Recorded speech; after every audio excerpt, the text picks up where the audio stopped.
থেকে যাচ্ছে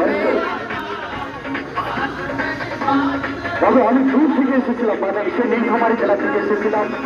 আপনাদেরকে আনন্দ করতে আপনাদেরকে বিনোদন দিতে আপনাদের ঠান্ডা মঞ্চে ঠান্ডা করতে দর্শক সম্মান দিলে সম্মান পাবো আর সম্মান হানি করলে বিনিময় কিছুই করতে পারবো না ভাইজান অনেক দূর থেকে এসেছি বর্তমান দিকরা যাকে শুরু করে তাদের কাহিনীগুলোর একেবারে সামনে অবস্থান করছি চলন্ত মমের আগে বাকিটা আল্লাহ ভরসা দেখা যায় দর্শক